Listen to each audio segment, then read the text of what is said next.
Hoje eu vou trazer uma palavra baseada no texto de Hebreus, capítulo 12, de 1 a 7.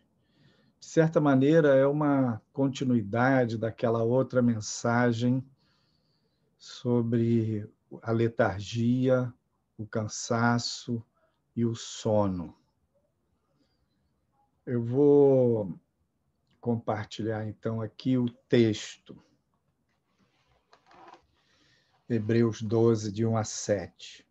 Portanto, também nós, uma vez que estamos rodeados por tão grande nuvem de testemunhas, livremo-nos de tudo que nos atrapalha e do pecado que nos envolve e corramos com perseverança a corrida que nos é proposta.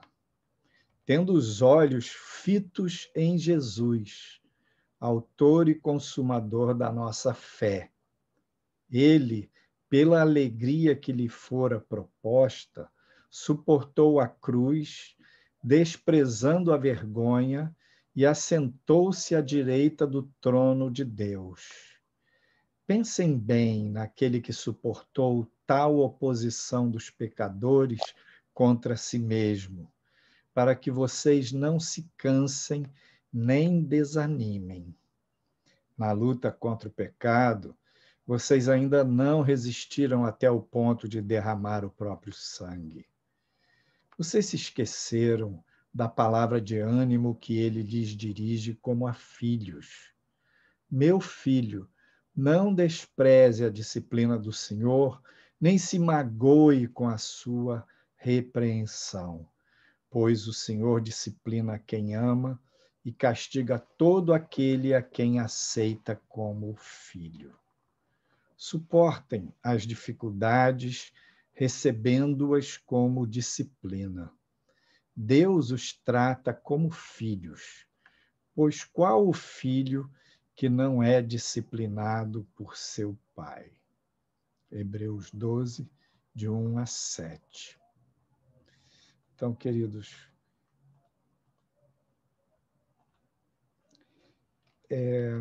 nós vimos, que esse estresse dos últimos dias, ele provoca uma dispersão, um cansaço, uma leseira, uma letargia.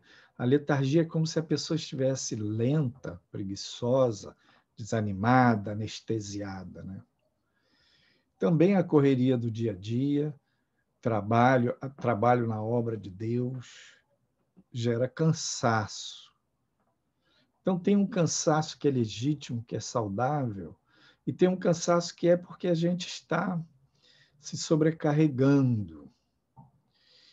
E também, do ponto de vista espiritual, a gente pode cair no sono. A Bíblia fala de um sono que representa a morte do justo, e também um sono espiritual que representa a inconsciência, a perda da consciência das coisas de Deus, das coisas espirituais. Agora eu lanço uma pergunta: como é que a gente lida com tudo isso? Como a gente vence? Como a gente sai desse enrosco, da letargia, do cansaço e do sono? Primeiro, a gente precisa reconhecer o problema. Quando a gente está passando por alguma dificuldade, está sofrendo alguma enfermidade, a gente precisa fazer o diagnóstico. Primeira coisa, é reconhecer, saber do que se trata. Se você está cansado, precisa descansar. Mas se o seu cansaço tem a ver com acúmulo de coisas, com fardos que Deus não lhe deu, você precisa se arrepender e largar aqueles fardos. Então, arrependimento é uma das maneiras da gente sair desse buraco.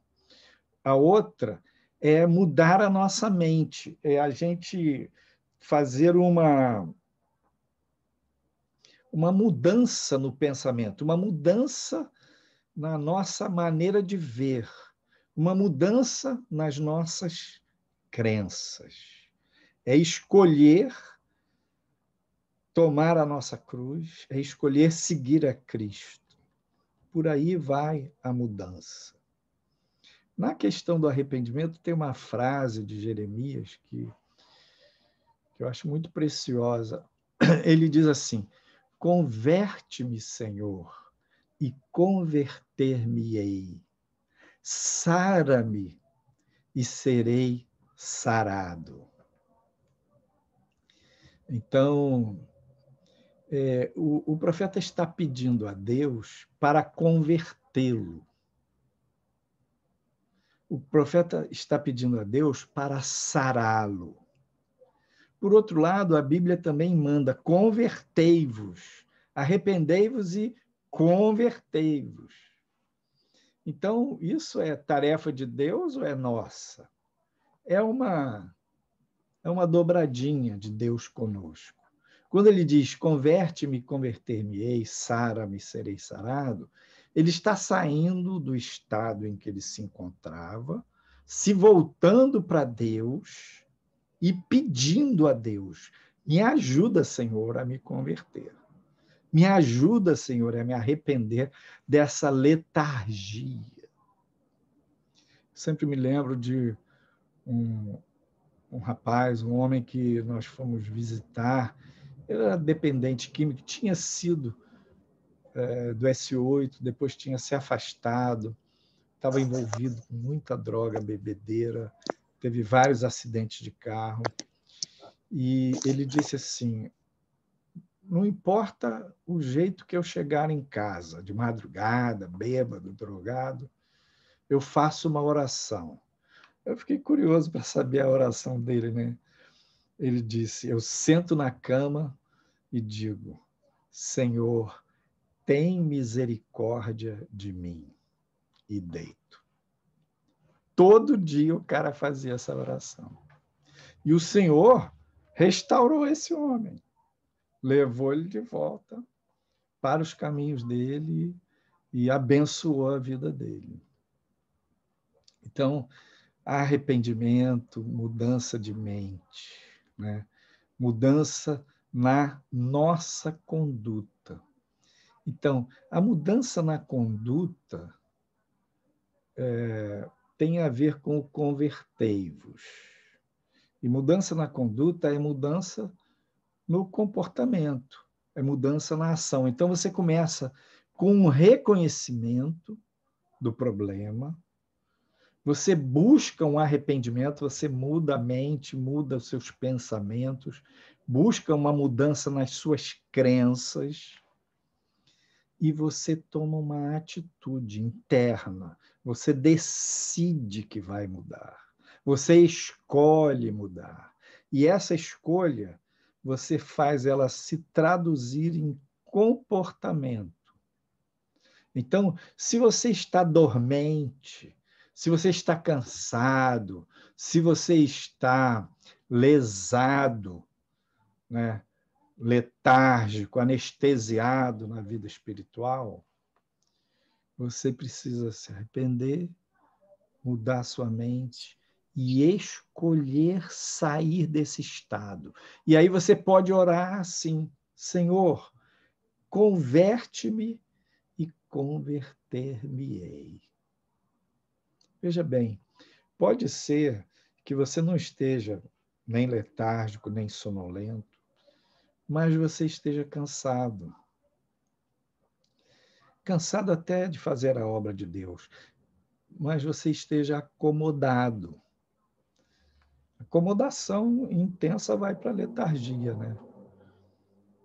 E aí você reconhece que naquela área que você pegou o seu cajado, o seu dom espiritual, o talento que Deus lhe deu, e encostou no canto. E aquilo começou a pegar poeira, teia de aranha, e há muito tempo você não visita aquele dom de louvar, de amar, de escrever, de evangelizar. Há muito tempo que você não usa aquelas habilidades que Deus lhe deu para glorificar o Senhor, para fazer a obra do Senhor. Está encostado ali o cajado que o Senhor lhe deu. Então, arrependa-se. Então, diga para o Senhor, converte-me. Converte-me, Senhor. Converte-me, Senhor. E converter-me-ei. Sara-me, Senhor, e serei sarado. Então, no meio disso tudo, a nossa tomada de consciência é acordar, é despertar. E a nossa escolha, livre-arbítrio, são fundamentais. Porque Deus não vai fazer nada na sua vida que você não esteja consciente e que você não autorize. Que você não esteja consciente, participante, sabendo do que se trata e que você não escolha. O mover de Deus em nós é sempre desse jeito, com a nossa participação, com a nossa parceria. Então você vai fazendo pequenas escolhas, pequenas ações de mudança. Agora, quando a gente começa a querer mudar, tem sempre resistência interna, que a gente se acostuma, né? Se acomoda. Tem resistência externa, às vezes às pessoas, ou externa espiritual. Tem algumas barreiras que a gente tem que vencer. Aí eu digo, não desista logo de cara, porque eu comecei a fazer um movimento, mas aí estou cansado, não está dando certo. Persevera. Por exemplo, o caminho de discípulo, o caminho de seguir a Jesus é um caminho estreito, ele avisou isso. Não teve nenhuma enganação, nenhuma agenda oculta nas falas de Jesus. Ele sempre disse que o caminho era apertado, que a porta era estreita, que quem quisesse segui-lo deveria negar-se a si mesmo, tomar a sua cruz e segui-lo. Então, quando você que está acomodado, letárgico, cansado das coisas de Deus, enfastiado das coisas de Deus, resolve sair desse estado, você vai encontrar uma resistência em você mesmo. E, às vezes, certas crenças que criam barreiras, tipo assim, não tem jeito, é assim mesmo. Crenças que dão sustentação para a sua acomodação, para a sua letargia espiritual. Outra barreira, outro tipo de barreira é a autocomiseração. O que é autocomiseração?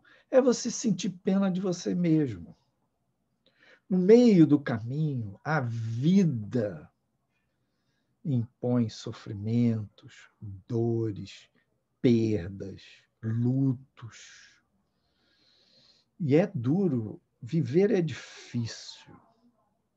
Mesmo você tendo o Deus vivo como a sua bandeira, mesmo você se refugiando no Senhor e se abrigando à sombra das asas dele, a gente passa por problemas e sofre. Então, quando a gente vai sair da inércia, às vezes a gente lembra de coisas que a gente passou e não gostou. A gente lembra de ressentimentos que a gente tem dos outros. E aquele ressentimento fez você se afastar da igreja. Aquele ressentimento fez você colocar o seu cajado no canto, fez você ir para uma acomodação. As pessoas são difíceis. Tem que remover essa poeira, tem que tirar essas teias de aranha, tem que remover essas cinzas do coração, dizer, Senhor, sara-me e sararei. Converte-me e converter-me-ei. Vencer a pena de si mesmo. Liberar perdão. Pedir perdão a quem de direito. Outras vezes, quando a gente faz um movimento de despertar, né, de acordar, a gente vai com muita força. A gente quer impor uma mudança na base do perfeccionismo, da religiosidade, do legalismo. E, às vezes, a gente até cai na letargia, no cansaço, por maus tratos. Tem gente que, em nome do zelo do Senhor, da obra de Deus, do serviço das coisas de Deus, trata mal a si mesmo. E a pessoa cai num cansaço crônico. E aí fica desanimado. Quando vai voltar, sente aquela barreira, sente aquela rigidez, e a pessoa só sabe funcionar daquele modo legalista, um religioso rígido, que a pessoa fica com medo de adoecer de novo, de ficar mal de novo. Mas eu digo para você, não tenha medo. Jesus te pega no colo e vai te ensinar que ele não só perdoa seus pecados, como ele também conforta você. Ele consola você e ele vai colocar você para andar. Ele não vai carregar você no colo o tempo todo, mas ele vai lhe dizer: meu filho, está exagerando, oh, força aqui, coragem ali. Ele vai ajudar. E uma das coisas que o Senhor ajuda a gente para retomar o caminho, ele abre os nossos olhos para o reino. Ele abre os nossos olhos para o serviço do reino, para as coisas da eternidade. Ele estabelece para nós novos objetivos, novas metas. E aí, quando você vê as coisas do reino novamente, você se motiva. Neste texto de Hebreus 12, no verso 2, ele diz: olhando para Jesus, autor e consumador da fé.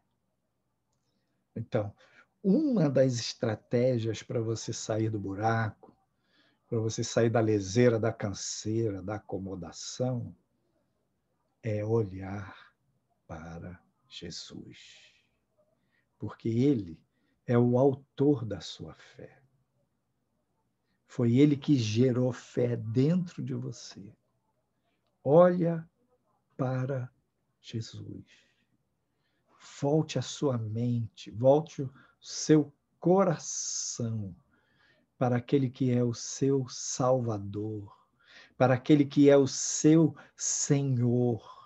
Jesus é o seu Salvador hoje, como ele foi no dia da cruz, no dia da ressurreição, no dia que ele encontrou você no caminho, que ele buscou você como a ovelha perdida. Ele é o seu Salvador hoje, no dia do primeiro amor, quando ele se revelou de uma forma pessoal para você. E ele perdoa seus pecados. Olha para Jesus, autor, consumador da fé. Não olhe para trás. Muita gente na vida cristã, quando entra na conexão com o tema da caminhada cristã, fica olhando para trás. Ah, mas naquele tempo era maravilhoso. Ah, mas naquele tempo foi assim. Ah, mas naquele tempo eu passei por isso, e ninguém viu, e ninguém me ajudou. Para de olhar para trás. Olha para o Senhor e olhe para frente.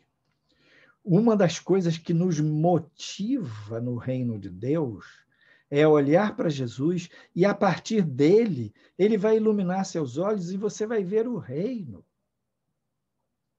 E você vai ver os propósitos que ele tem para a sua vida. Às vezes são coisas pequenas, às vezes são coisas simples, porque Deus nos prova no pouco. Depois ele vai lhe dar o muito. Então, tira aquele cajado do canto que está mofando ali com teia de aranha. Olha para o seu Senhor. Para de olhar para trás. O salmista, Salmo 123. Eu vou compartilhar aqui esses 4 versículos. É um salmo bem pequeno. Salmo 123. Diz assim: A ti levanto os meus olhos, ó tu que habitas nos céus. Assim como os olhos dos servos atentam para as mãos dos seus senhores, e os olhos da serva para as mãos de sua senhora, assim os nossos olhos atentam para o Senhor nosso Deus, até que tenha piedade de nós. Tem piedade de nós, ó Senhor. Tem piedade de nós, pois estamos assaz fartos de desprezo. A nossa alma está extremamente farta da zombaria daqueles que estão à sua vontade e do desprezo dos soberbos. Tem piedade, Senhor, do Brasil. Nossa alma está farta de ver corrupto bandido sendo colocado em comissão de alto nível. Tem piedade de nós, a nossa alma está farta de ver bandido saindo da cadeia. Tem piedade do Brasil, Senhor. E você precisa olhar para Deus e não perder o ânimo. Pense bem em Jesus. Nesta versão da NVI, capítulo 12 de Hebreus, verso 3 diz assim: Pensem bem naquele que suportou tal oposição dos pecadores contra si mesmo, para que vocês não se cansem, nem se desanimem. Então, quando a gente olha para Jesus e a gente reflete que Jesus passou, aquilo que ele suportou, a oposição dos pecadores contra ele, a injustiça, a gente pensando nisso, isso nos ajuda a não cansar, a não desanimar, para que vocês não se cansem nem desanimem. Então a gente deve considerar, a gente deve levar em conta Jesus, aquilo que ele viveu, aquilo que ele passou, como nosso exemplo, como nosso modelo. E aí a gente deve lembrar que Deus nos anima, nos chamando de filhos, que Deus nos encoraja, falando: eu sou pai e eu disciplino vocês. O verso 5 diz assim: vocês se esqueceram da palavra de ânimo que ele lhes dirige como a filhos. Meu filho, não despreze a disciplina do Senhor, nem se magoe com a sua repreensão, pois o Senhor disciplina quem ama e castiga todo aquele que aceita como filho. O Senhor ama você, ele aceita você como filho. Isso é um encorajamento. A disciplina do Senhor é um encorajamento. Diz o salmista no Salmo 23, a tua vara e o teu cajado me consolam. A vara e o cajado do Senhor, do pastor, ele usava para trazer a ovelha de volta, o cajado com aquela parte curva, trazia a ovelha de volta para o rebanho, trazia. Até que depois da terceira, quarta vez, o pastor dava-lhe uma varada para ela aprender a ficar colada ali no rebanho. A vara também o pastor costumava usar contra o cachorro do mato, o lobo, o leão, para espantar aqueles que vinham para roubar as ovelhas. Então o salmista dizia: a tua vara e o teu cajado me consolam. Então, saber que Deus nos disciplina, saber que Deus nos chama filhos, e Ele, como Pai, nos trata como filhos, Ele se importa com a gente, nos encoraja. No verso 7 de Hebreus 12, diz assim: suportem as dificuldades, recebendo-as como disciplina. Então, quando você entende que as tribulações que você está passando podem ser disciplina da parte de Deus, e que a disciplina tem a ver com a paternidade dele, e que ele trata você como filho, pois qual é o filho a quem o pai não disciplina? Então você vai entrar numa sintonia com Deus, você vai entrar numa sintonia com a mentalidade, com a palavra de Deus, com a mentalidade bíblica. E em Romanos 8, 28, diz: sabemos que todas as coisas contribuem juntamente para o bem daqueles que amam a Deus, daqueles que são chamados por seu decreto. Então, Deus é competente para fazer com que tudo colabore para o nosso bem. Mesmo quando os homens erram, mesmo quando o inimigo se mete, mesmo quando situações adversas nos atropelam, se a gente fica atento, se a gente se coloca como filho, se a gente busca, olha para Jesus, autor e consumador da nossa fé, ele vai nos ajudar, ele vai nos consolar, ele vai fazer com que aquelas circunstâncias colaborem, contribuam para o nosso bem.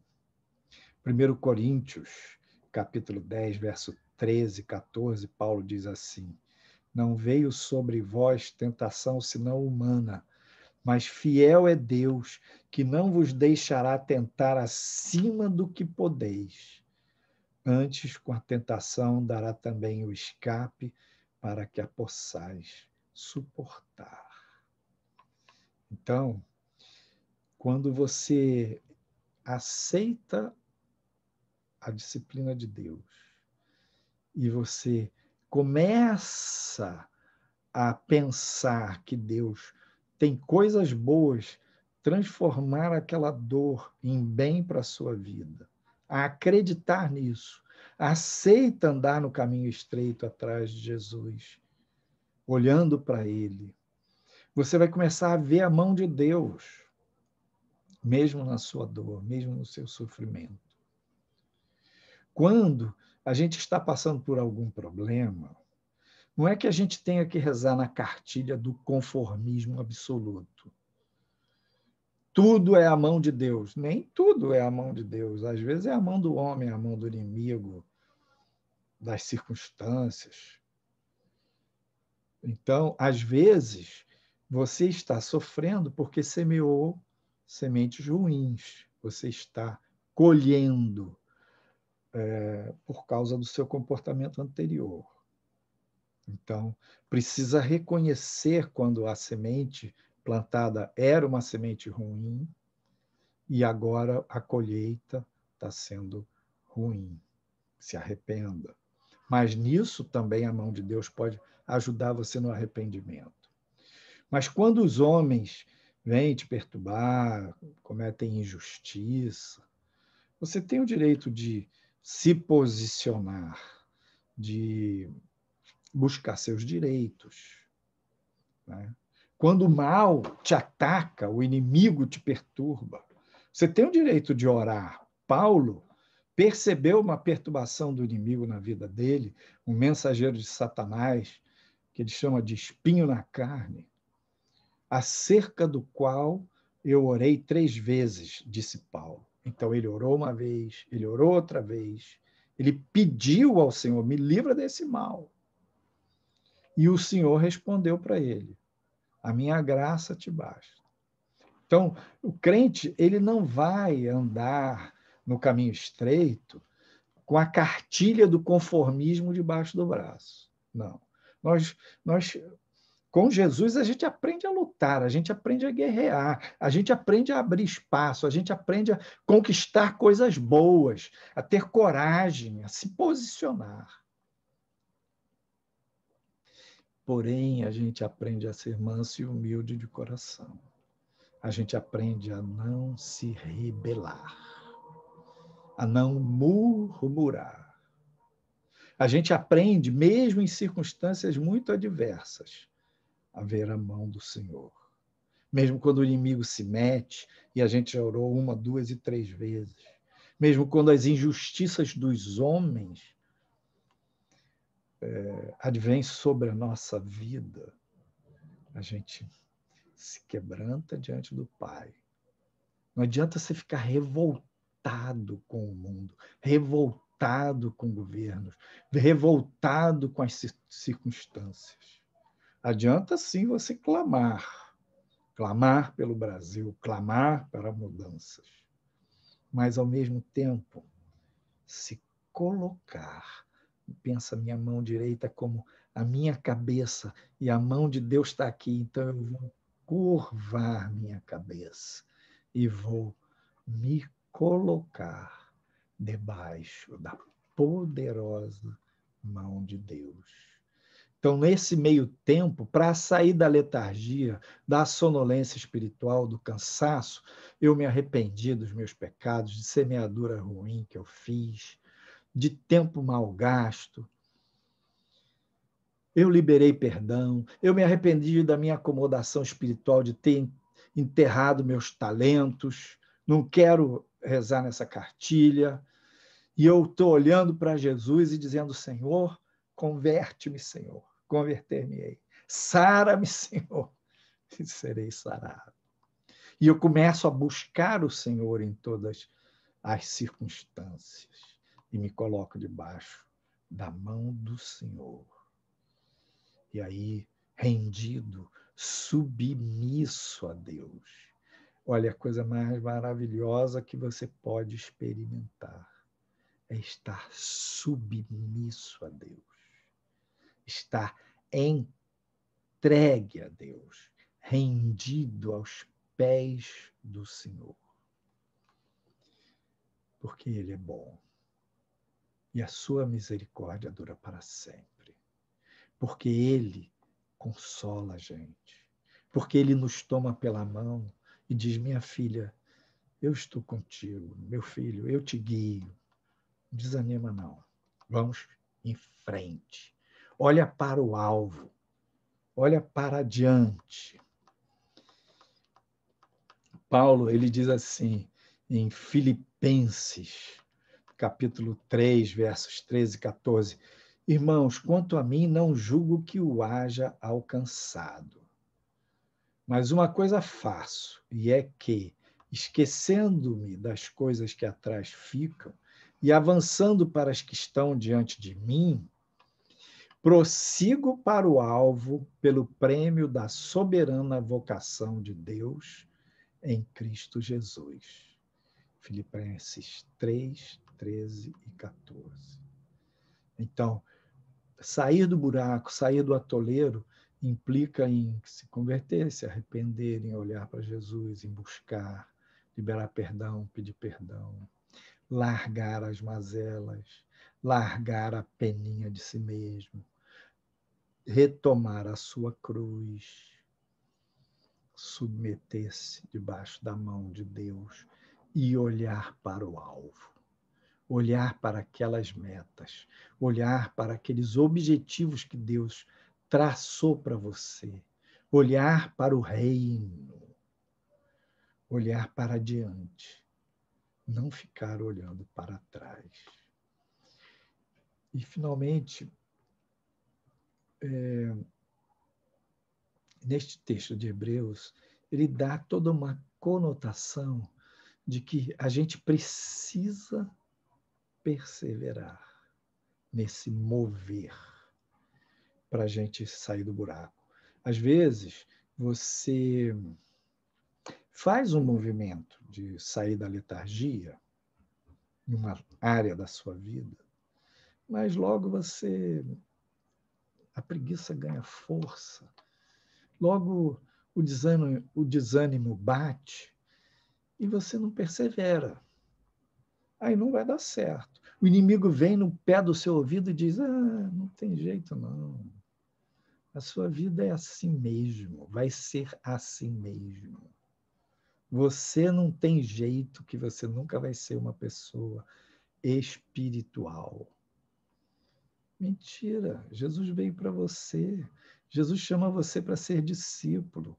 O inimigo é só enganador. E tudo aquilo que você consegue andando do seu jeito, na leseira da letargia, ou no cansaço de trabalho excessivo, na sonolência espiritual, o que está prestando? Está servindo? Está sendo bom para você? Você olha para tudo isso e vê que não vale a pena, não vale a pena. Então, o que vale a pena é buscar o Senhor. Sim, isso vale a pena. Buscar o reino dele em primeiro lugar. E perseverar. Perseverar. Neemias estava lá naquela batalha com o povo para reedificar o muro e os inimigos de um lado e perturbação do outro. E teve uma hora que os caras estavam querendo atacar e matar aqueles que estavam trabalhando na obra, eles botaram guardas. Chegou uma hora que a tensão foi alta, a ponto de que eles todos estavam armados. Ele diz assim, com uma arma, ele estava com uma arma na mão, com a outra ele estava fazendo a obra. Não desistiram, perseveraram. Então, pense, eu posso perseverar, eu posso pagar o preço, porque o Senhor está me guiando. O Senhor quer guiar você até Canaã. Existe um repouso para o povo de Deus. Existe um lugar de conforto espiritual, um lugar de maturidade, um lugar de bem-estar espiritual, um lugar onde o Senhor vai reger o seu interior, as suas emoções, seus pensamentos, o seu querer, e você vai fluir na unção do Espírito e não vai ficar tão vulnerável emocionalmente ou nos pensamentos diante das circunstâncias da vida. Não é uma alienação. Não é você desligar do mundo, quero nem saber. Não é, não. É claro que se você fica preso à TV, à notícia deste mundo e querendo resolver tudo neste mundo, esse mundo não tem jeito, não. Só tem um jeito para este mundo. É a volta do Senhor. Só tem um jeito para as pessoas, um jeito que dá solução eterna. É encontrar a Cristo como seu único e suficiente Salvador. Então, esse repouso que Deus tem para o seu povo não é uma alienação, é você estar na conexão com Jesus, na comunhão com o Espírito Santo, e ele rega a sua mente, ele rege o seu emocional. Você aprende a se render a ele nas suas emoções, até quando está diante de circunstâncias adversas. É muito bom pertencer a Jesus. É muito bom andar com Jesus. É muito bom se acolher debaixo das asas do Senhor. É muito bom submeter-se debaixo da mão do Senhor. Porque essa mão que disciplina também é a mão que sustenta. Também é a mão que conforta, que consola, que anima, que dá vitamina para você e lhe encoraja a prosseguir. Que Deus abençoe a sua vida. Que o Senhor visite você. Que Ele encha você de graça e o renove. Em nome de Jesus. Amém.